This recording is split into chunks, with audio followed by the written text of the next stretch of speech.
ఏదైతే కృష్ణా నదిలో ఎప్పుడూ ఊహించినటువంటి వరద రావడం,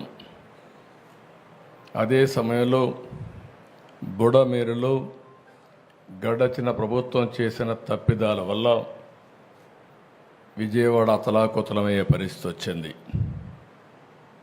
11,90,000 క్యూసెక్స్ నీళ్ళని ప్రకాశం బ్యారేజీ నుంచి డిశ్చార్జ్ చేయడానికి డిజైన్ చేశారు.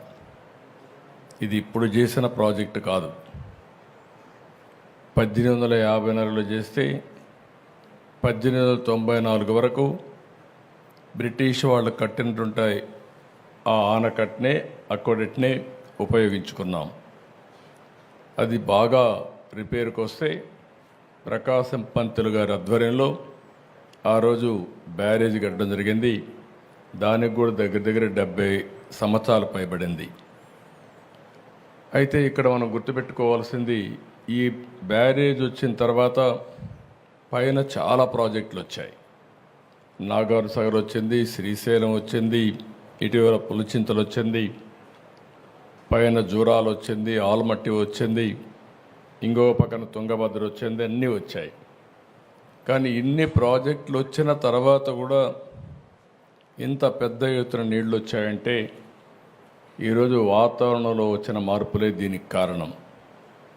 ఒక్క కృష్ణా జిల్లాలో దగ్గర 2 రోజుల్లో కోడూరు అనే మండలంలో 50 సెంటీమీటర్లు వర్షపాతం పడింది. అంటే సంవత్సరంలో ఎంత వర్షం పడుతుందో అంత వర్షం 2 రోజుల్లో పడింది. ఆ నీళ్ళని కిందికి పోవాల్సిన అవసరం ఉంది. అదే సమయంలో గడిచిన ప్రభుత్వం చేసిన తప్పిదాల వల్ల చాలా దుర్మార్గంగా ప్రవర్తించారు. బుడమేరుకు గండ్లు పడితే ఆ గండ్లు కూడా పోడ్చలేని పరిస్థితి. ఆ రోజు తెలుగుదేశం ప్రభుత్వం దగ్గర 57 కోట్ల రూపాయలు శాంక్షన్ చేసి ఆధునీకరణ కింద బుడమేరులో పనులు చేయాలని ఆ రోజు శాంక్షన్ చేస్తే రాజకీయ కారణాలతో దాన్ని క్యాన్సిల్ చేసే పరిస్థితికి వచ్చారు. అది క్యాన్సిల్ చేసి కనీసం వీళ్ళ తెలివితేటలుంటే వాళ్ళు సొంతంగానే పనిచేయాలి. ఆ పని కూడా చేయలేదు.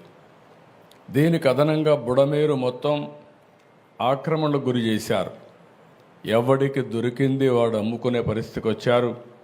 తప్పుడు రిజిస్ట్రేషన్లు చేశారు, బిల్డింగ్లు కట్టారు.